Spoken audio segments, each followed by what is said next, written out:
편하게 얘기하면 또 상당한 부분까지도 감당을 하긴 하는데 거기까지라는 거죠. 거기까지지 한계가 분명히 있다는 사실입니다. 그래서 그들이 제시하는 지혜와 진리들은 부분적이기 때문에 한계가 있고 일부 또는 다수의 부작용도 있다는 사실이죠. 게다가 결정적으로 이런 여러 가지 종교와 학문 등 여기에는 뭐 맞는 말들, 유익한 말들도 있지만 그것들이 결단코 영혼 구원에는 이르지 못한다는 사실입니다. 이것은 우리가 분명히 알아야 돼요. 불교든 유교든 뭐 다른 여러 종교들 또 여러 학문들은 분명히 맞는 말도 있어요. 하지만 그것들이 영혼 구원의 수준까지는 이르지 못한다는 거예요. 예를 들면 썰매를 생각해 봅시다. 썰매는 얼음판을 달리는 데는 아주 기가 막히죠. 얼음판을 달릴 때 썰매가 얼마나 좋습니까? 근데 썰매를 가지고 길로 나와서는 달릴 수가 없어요. 가다가 그냥 거꾸로 박는 거죠. 얼음판에서는 적용이 되는데 딴 데는 적용이 잘 안 돼요. 잘 안 되는 게 아니라 거의 안 되죠. 그리고 차는 어떻습니까? 이 차라고 하는 승용차는 도로는 잘 달리지만 우리가 자동차를 가지고 선로를 달릴 수 없습니다. 또 차가 무리를 또 달릴 수도 없는 것입니다. 아무리 좋은 차라 할지라도 이 차도로만 달려야 돼요. 막 그걸 가지고 우리가 뭐 강물로 뛰어들어서는 다 빠져 죽는 것이죠. 이 말씀은 뭐냐면 이 여러 교통수단들도 보면 다 거기에 맞는 일정 부분을 맞지만 광범위하게 적용하는 데는 한계가 있다는 거예요. 그것처럼 세상의 여러 종교, 학문 그것들이 주는 깨달음과 교훈은 어느 특정 부분, 어느 일정 부분 또 때로는 좀 선심 쓰면 좀 상당 부분 도움은 되고 적용은 돼도 영혼 구원만큼은 그들이 결코 다다를 수가 없어요. 그래서 전도지 중에 이 다리 예와 전도를 보면 사람이 하나님께로 나아가는데 한계가 있어요. 그래서 뭐 도덕, 윤리, 사상, 뭐 종교 그런 것들이 사람이 하나님께 나아가는 데는 한계가 있다는 거예요. 저 그림처럼. 왜? 죄가 가로막고 있고 저 죄 문제를 이런 세상의 윤리, 종교, 도덕으로는 해결을 할 수 없기 때문인 것이죠. 그러나 성경은 따라서 합시다. 그러나 성경은 그겁니다. 다른 것은 다 안 돼요. 뭐 사람이 여기 있고 하나님이 여기 계시다고 치면 실제는 아니지만 예를 들면 세상 종교, 학문, 윤리, 도덕 다 다른 끝까지 갈 수가 없어요. 하지만 성경 말씀을 통해서 주시는 그 진리, 이 진리의 복음, 그것은 그 누구도 그리고 그 무엇도 할 수 없었던 예수로 말미암는 구원에 이르게 하는 지식을 우리에게 전달하는 줄 믿으시 바랍니다. 뿐만 아니라 삶의 모든 영역에서 우리를 진리로 이끌어주는 그런 깨달음을 오직 성경이 우리에게 준다는 사실을 깊이 새기시기 바랍니다. 그래서 우리의 잘못을 이 말씀이 우리로 하여금 깨닫게 해줍니다. 진리를 깨닫게 해줍니다. 우리가 어떻게 살아야 될지를 이 말씀이 깨닫게 해주는 거예요. 그러나 특히 과거 예수님 당시에 보면 하나님을 나름대로 잘 믿는다, 우리는 하나님께 선택받았다 라고 하는 그런 이스라엘 백성들 중에서도, 그리고 그 중에서도 특히 지도층에 있는 서기관들, 바리새인들조차도 이 말씀을 왜곡하고 오해하는 경우가 많았다는 거죠. 게다가 다른 누구도 아닌 예수님의 제자라고 한다면 예수님을 그들은 직접 막 따라다녔잖아요. 누구보다도 진리의 깨달음이 있어야 되는데 예수님의 제자들조차도 그렇지 못할 때가 많았던 것을 우리는 말씀을 통해 볼 수가 있는 것입니다. 그래서 예수님은 이 제자들에 대해서 막 책망도 하시고 안타까움을 표현도 하셨던 것을 우리가 보지 않습니까? 그래서 사실 오늘 본문은 아직도 깨닫지 못하고 예수님을 비난하고 꼬투리 잡으려고 하고 오해하는 그런 바리새인들을 예수님이 책망을 하는 가운데, 이 바리새인들만 책망하는 것이 아니라 제자들에게도, 지금 바리새인들도 그렇다 치지만 너희도, 나를 따르는 너희는 아직까지도 이렇게 깨달음이 없느냐라고 예수님은 제자들을 꾸짖는 거예요. 오늘 제자들을 꾸짖는 그 예수님의 음성이 오늘 나를 향해서 주시는 말씀으로 받으시고 우리에게도 은혜의 깨달음이 넘쳐나기를 주님의 이름으로 축복합니다. 우리가 지난 수요일을 이제 기억을 더듬어 보면 지난주 그 수요일 본문에서 이 바리새인들이 막 예수님께 좀 따지잖아요. 예수님, 당신 제자들은 유전을 안 지키고, 이 장로의 유전들을 안 지키고, 그 율법 조항, 그 세부 또 세칙, 거기에 따른 뭐 적용하는 그런 세부 규칙, 이런 것들 안 지키고 손도 안 닦고 그냥 밥을 먹었습니다. 그거예요. 손을 제대로 안 닦았다. 그걸 이제 가지고 꼬투리를 잡은 거죠. 그러나 예수님 뭘 지적합니까? 사실은 입으로 들어가는 것보다, 즉 먹는 음식 좀 손 안 닦고 좀 때 묻었다고 해서 그것이 사람을 더럽게 하는 것보다는 사람이 내뱉는 말, 그 말, 잘못된 그 말과 행실이 오히려 스스로도 오염시키고 남한테도 또 왜곡을 주고 또 상처를 줘가지고 그거야말로 사람을 더럽게 하는 거다. 하나님이 사랑하시는 그 영혼에 대해서 막 그들을 무시하고 왜곡하고 그리고 상처를 주고, 그래서 입으로 들어가는 것이 더러운 게 아니라, 왜냐하면 그것은 다 뒤로 나오지 않습니까? 소화가 다 되지 않습니까? 하지만 입에서 나오는 이 말이, 그 말이 문제라는 거예요. 즉 너희들 그렇게 꼬투리 잡으려고 하고 외식하는 너희들의 입이 더 더러운 거다. 그거를 동시에 지적하시는 것이죠. 이 말을 들은 바리새인들이 기분이 좋았을까요? 나빴을까요? 대답 한번 해보세요. 이 말을 들은 바리새인들이 기분이 좋았을까요? 나빴을까요? 여러분, 그 말을 듣고 바리새인들이 예수님 감사합니다.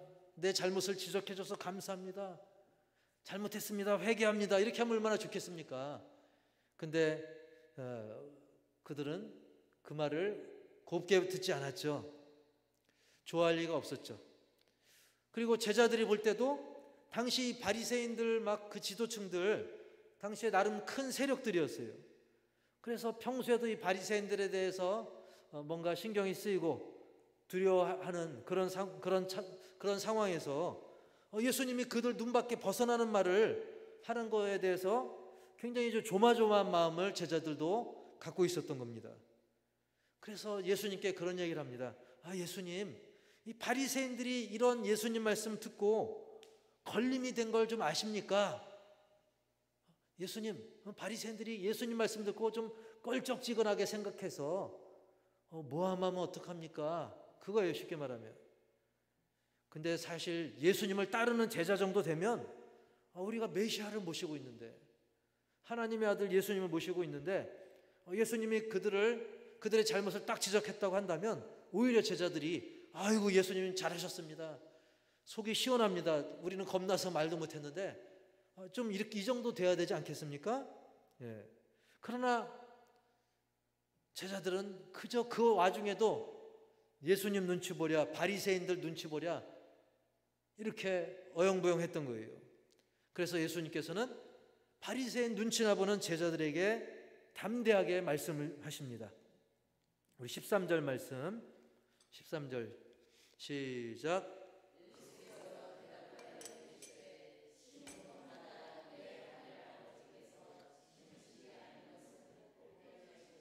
아멘. 심은 것마다 내 하늘 아버지께서 심으시지 않은 것은 뽑힐 것이니.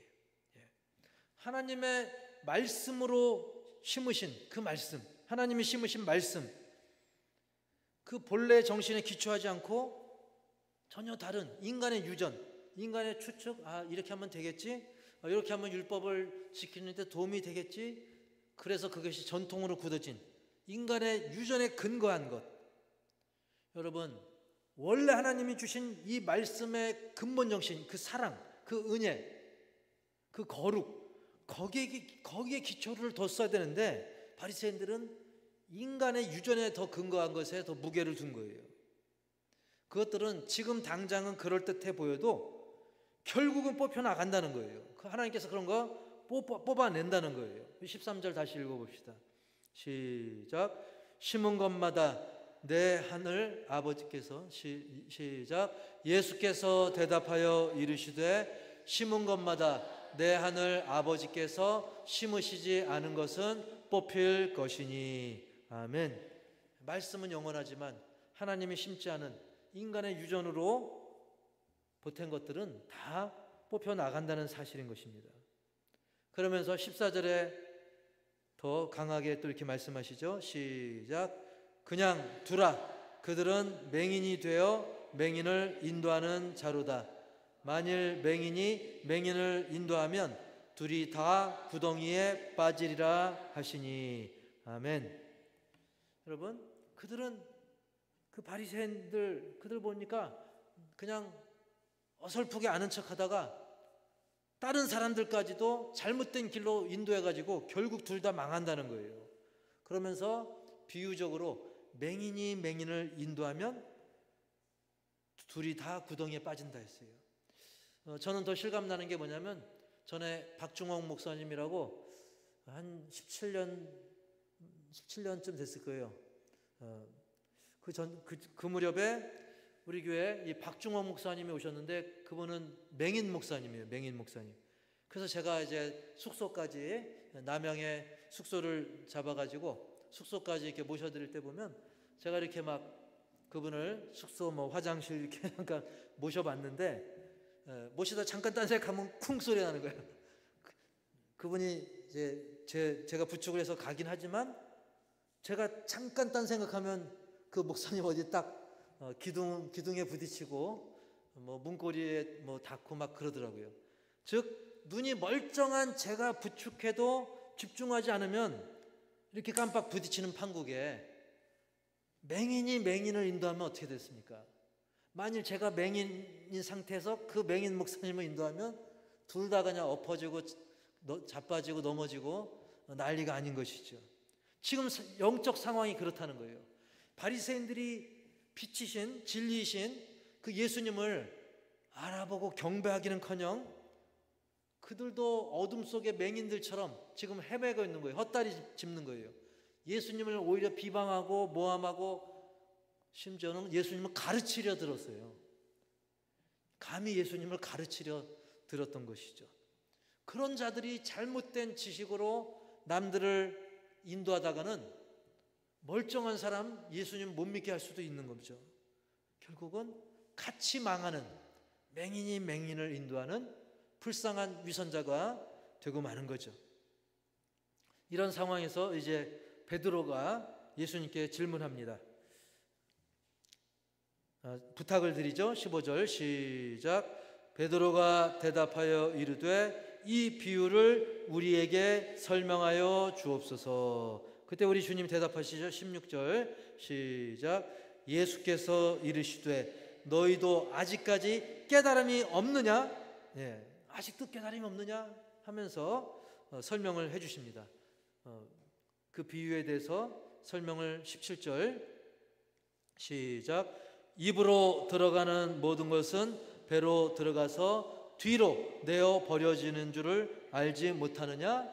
우리가 막 손 안 닦았고 좀 지저분해도 물론 우리가 상식적으로는 손 닦고 먹어야 되겠죠. 그러나 여기 뭐 세균이나 뭐 여러 가지 좀 지저분한 게 있어서 그걸 먹는다 할지라도 그것이 이제 입으로 들어가서 이제 배로 들어가서 결국 소화가 되어 뒤로 내어 버려지는 것이죠.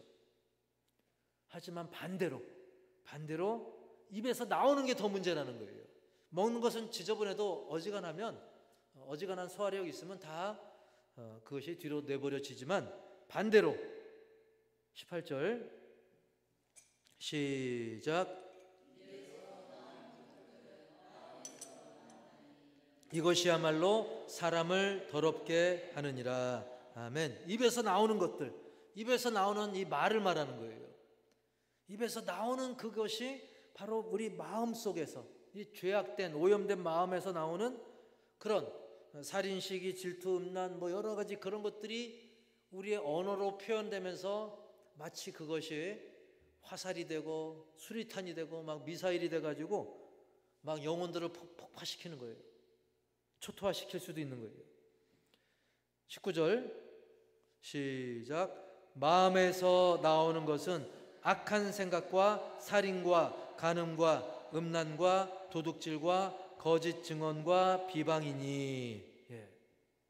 우리가 읽기만 해도 얼마나 더러운 것들입니까? 악한 생각, 살인, 간음, 음란, 도둑질, 거짓 증언, 비방, 이런 것들이 사실 모든 인간관계에서 서로 영혼을 갉아먹게 되는 거죠.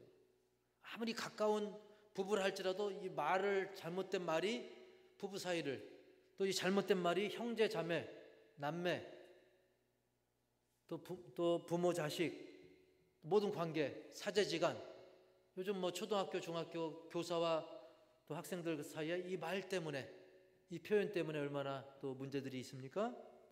뭐 직장도 마찬가지고 어디가 됐든, 심지어 교회 공동체도 사단이 이 또 말을 통해 가지고 우리 서로 기분 나쁘게 하고 오해하게 만들고, 이 사단이 그런 걸 아주 강력하게 무기로 사용한다는 거죠. 이 마음에서 나오는, 그래서 입으로 표현되는 이런 것들이 그 영혼을 더럽히는, 그게 핵심이라는 거예요. 근데 바리새인들은 그저 손 안 닦고 좀 먹었다고 해서, 배고파고 뭐 급하면 손 안 닦고 먹을 수도 있죠. 물론 손 닦는 게 좋지만 입에서 나오는 것에 비하면 아무것도 아니라는 것입니다. 그래서 20절 시작. 이런 것들이 사람을 더럽게 하는 것이요 씻지 않은 손으로 먹는 것은 사람을 더럽게 하지 못하느니라. 아멘. 씻지 않은 손으로 먹는 것은 물론 뭐 입안에서 또 식도에서 약간의 지장은 있을 수 있겠지만, 그 사람을 더럽게 하는, 우리의 영혼을 더럽게 하는 것은 바로 이 마음의 악한 생각, 살인, 간음, 음란, 도둑질, 거짓, 비방 등등, 그리고 그것이 입으로 표현되면서 생각과 그것이 표현된 아주 추악한 무기가 되면서 다른 영혼들을 오염까지 시켜버리는 것이죠. 맹인이 맹인을 인도하는 결과로 이어진다는 사실이죠. 얼마나 명쾌한 답변을 우리 주님께서 해주셨습니까? 따라서 오늘 저와 여러분도 오늘 말씀을 통해서 진리를 한 걸음 더 깊이, 한 걸음 더 가까이, 그리고 한 길 더 깊이 깨닫기를 주의 이름으로 축복합니다. 첫 번째로 제목 시작. 깨달음을 주시는 하나님. 여러분, 그래서 우리는 하나님 아버지께 기도해야 돼요. 하나님, 제가 입에서 더러운 거 나오지 않도록 하나님 깨닫게 해 주옵소서. 마태복음 16장 17절 시작. 예수께서 대답하여 이르시되 바요나 시몬아 내가 복이 있도다. 이를 내게 알게 한 이는 혈육이 아니요 하늘에 계신 내 아버지시니라. 아멘. 베드로로 하여금 주는 그리스도시요 살아계신 하나님의 아들이십니다. 이 참된 고백을 하게끔, 그런 참된 신앙 고백을 하게끔 해주신 분은 베드로 네 자신이 아니라, 네가 잘나고 똑똑해서가 아니라 하늘에 계신 내 아버지시니라 그랬어요.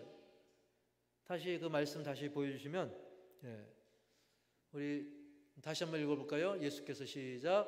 예수께서 대답하여 이르시되 바요나 시몬아 네가 복이 있도다. 이를 내가 알게 한 이는 혈육이 아니요 하늘에 계신 내 아버지시니라. 아멘. 하나님께서 깨닫게 해주신다는 거예요. 하늘에 계신 우리 아버지께서 깨닫게 해주신다는 거예요. 그래서 우리는 하나님 아버지께 기도하는 겁니다. 기도는 누구에게 하는 거예요? 하나님께. 누구 이름으로? 예수 이름으로. 그래서 우리가 뭐 잘 모를 때는 사랑의 예수님 감사드려요. 우리가 뭐 주일학교 이렇게 하는데 사실은 정확하게는 하나님 아버지 감사드립니다 하고 쭉쭉쭉쭉 기도하고 마지막에 예수님의 이름으로 기도합니다. 마무리하는 게 맞는 겁니다. 그래서 하늘에 계신 내 아버지께 바로 하나님, 내가 부족합니다. 연약합니다. 깨달음이 부족합니다. 깨닫게 도와주옵소서. 베드로를 깨닫게 하신 것처럼, 바울을 깨닫게 하신 것처럼 하나님, 나로 하여금 깨닫게 하여 주옵소서. 바리새인처럼 저렇게 계속 깨닫지 못하고 사고치지 않게 도와주옵소서. 그래서 하나님은 우리에게 깨달음을 주시도록 많은 것들을 베푸셨어요.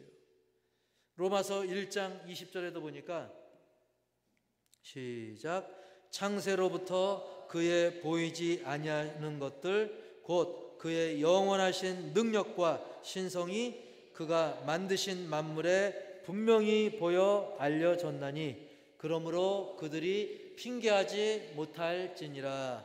아멘.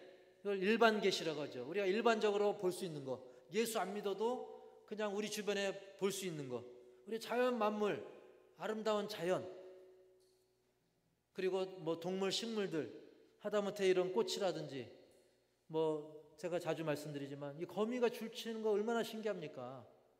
거기에 또 그 가는 줄에 또 걸려들어요. 벌레들이 잡히잖아요. 얼마나 신기합니까? 커다란 잠자리까지 걸립니다. 이게 그냥 우연히 뭐 진화로 될 수 있는 게 아니죠. 벌은 또 더 신기합니다. 얼마나 신기하면 제 입에서 이제 침이 하나 튀어나갔는데 그 정도로 벌을 보면 막 어떻게 보면 이 벌집이 오각형입니까? 육각형입니까?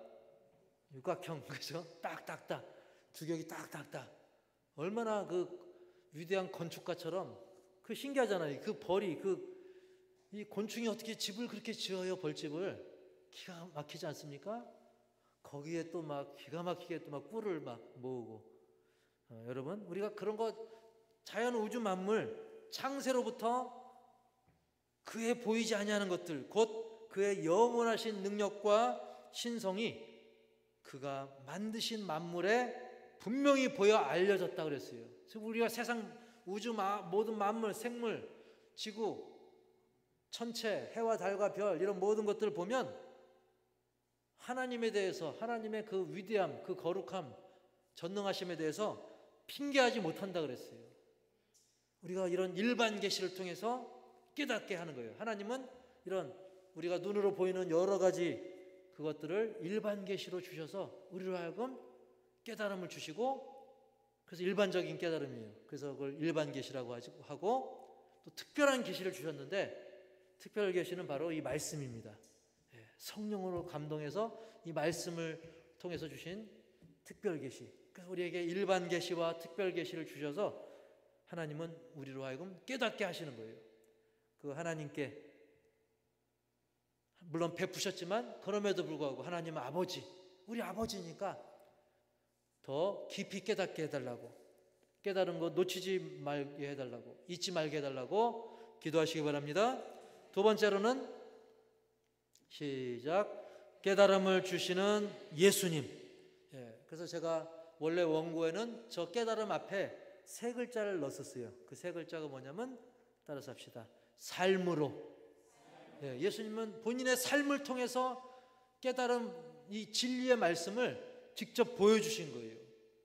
그래서 마치 시청각 교제처럼 예수님은 이 땅에 친히 사람이 되셔서 저렇게 말 구유에 누이시고 즉 탄생부터도 이 겸손의 모습을 보이셨잖아요. 지극히 높은 곳에서 지극히 낮은 곳으로 그리고 불쌍히 여기시고 베푸시고 또 차별 없이 은혜로서 많은 영혼들 고치시고 전도하시고 무엇보다 우리의 죄를 십자가에 못 박혀 죽으심으로 죄값을 대신하시고 그리고 부활 승천하셔서 또 부활의 첫 열매가 되시고 너희가 본 그대로 다시 오실 것이다. 삶으로 보여주신 거예요. 그렇기 때문에 우리는 그렇구나 깨닫는 정도로 끝나지 말고 우리도 예수님을 본받아서 우리의 삶이 전도지가 되기를 축복합니다. 그래서 우리가 예수님의 삶을 보고 깨닫듯이 사람들이, 물론 사람들도 일반 계시, 특별 계시를 접하면서 깨달아야 됩니다. 이게 기본입니다. 하지만 거기에다가 플러스 우리의 삶이 전도지가 되어야 되겠죠. 사람들이 예수 믿고 변화된 게 저런 거구나. 예수 믿는 사람들이 다른 게 저런 거구나. 딴 거 믿는 사람들은 잘 될 때는 잘 될 때, 뭐 안 될 때 막 요동을 하지만 믿음의 사람들은 잘 되든 안 되든 하나님을 꾸준히 신실하게 믿고 항상 기뻐하고 범사에 감사하고 쉬지 말고 기도하고 성령 충만, 은혜 충만함으로 예수님을 닮아가는 삶을 살아갈 때 우리는 다른 사람들로 하여금 진리를 깨닫게 하는 도구로 쓰임받는 줄 믿습니다. 그래서 우리는 삶으로 깨달음을 주시는 예수님, 그 예수님의 이름으로 기도하고 그때 예수님께서 우리와 함께 하시면서 도우시고 인도하실 줄 믿습니다. 그렇게 예수님께서 약속하셔서 보내준 분이 바로 성령님 아닙니까? 그래서 세 번째가 제목 시작. 깨달음을 주시는 우리 성령님. 그 성령님을 가리켜서 세 글자로 다르게 부르는 말이 있어요. 뭘까요? 보혜사죠, 보혜사. 근데 간혹 이단 사이비들이 자기가 보혜사라는 거예요. 그 교주가 뭐 이만이라든지 뭐 여러 그런 그 이단 사이비들 보면 내가 보혜사다. 완전히 이거 엉망인 것이죠. 보혜사의 원래 뜻은 뭐냐면 도우시는 영, 돌보시는 영. 뭐라고요?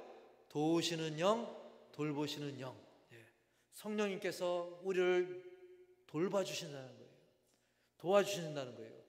눈으로 보이게 오신 예수님은 승천하셔서 육체로 우리가 이 땅에서는 볼 수 없지만 보혜사 성령님께서 우리를 돌봐주시고 도와주시는 거예요. 그래서 우리로 하여금 말씀을 생각나게 하고 또 어떻게 될지 모를 때 성령님의 도우심을 구하며 기도하면 깨닫게 해주시는 거예요. 그래서 간증들 보면 거의 대부분이 그런 내용 아닙니까? 정말 막다른 골목에서 성령님께서 도와주시고 깨닫게 하시고 그 말씀을 떠오르게 하시고 우리 성령님이 도와주신 줄 믿습니다. 요한복음 14장 26절 시작. 보혜사 곧 아버지께서 내 이름으로 보내실 성령 그가 너희에게 모든 것을 가르치고 내가 너희에게 말한 모든 것을 생각나게 하리라. 아멘. 그래서 우리가 기도하고 또 성령 충만하면 우리가 평상시에는 막 엉망으로 반응하고 행동했었고 떠오르지 않았었는데 이제는 성령님께서 깨닫게 해주시는 거예요. 우리가 자꾸 말씀 듣고 은혜 받고 기도하고 성령님의 도우심을 구하면 이제 그런 삶이 습관이 됩니다.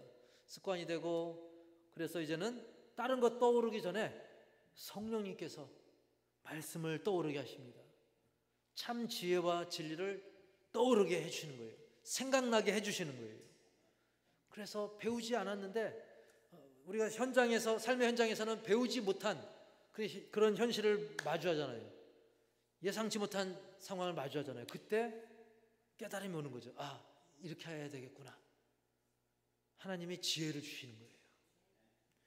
그래서 요한복음 14장 16절 시작. 내가 아버지께 구하겠으니 그가 또 다른 보혜사를 너희에게 주사 영원토록 너희와 함께 있게 하리니. 아멘. 보혜사를 주시는데 그 보혜사는 잠깐 있다 마는 게 아니라 언제까지 있겠다고요? 영원토록 우리와 함께 있는 것. 예수님이 임마누엘, 하나님이 우리와 함께 계시다. 지금은 성령님께서 우리와 함께 하시고 그래서 돌보시고 인도하시고 생각나게 하시고 내가 잘못도 깨닫게 하시고 회개케 하시고 지혜를 주시고 또 전도할 수 있도록 능력 주시고 이끌어 주실 줄 믿습니다. 이렇게 우리는 이 순서대로 딱 보니까 다 성부, 성자, 성령 아닙니까? 삼일체 하나님, 즉 성부, 성자, 성령, 하나님 아버지, 성자 예수 그리스도, 성령님의 인도하심으로 우리는 어떻게 내가 살아가야 될지를 바로 깨달을 수가 있다는 사실입니다. 따라서 이제는 내 입장, 내 고집 내려놓고 오직 성삼위 삼일체 하나님의 입장에서 바라볼 수 있는 그런 영적 안목을 길러야 될 줄 믿습니다. 그래서 우리가 그동안 내 입장으로 봤을 때보다 이제는 주님의 입장으로 말씀의 눈으로 볼 때 세상이 다르게 보이는 것입니다. 우리는 영적으로 십자가 복음을 체험한 하나님의 자녀이기 때문에 그런 자녀의 시선으로 세상을 바라보면 우리가 아웅다웅하면서 막 세상에서 이리 치이고 저리 치이고 막 이리저리 얽혔던 입장에서 이제는 새 생명을 얻은 자답게 담대하게 전진하는 삶을 살 수가 있는 것입니다. 왜?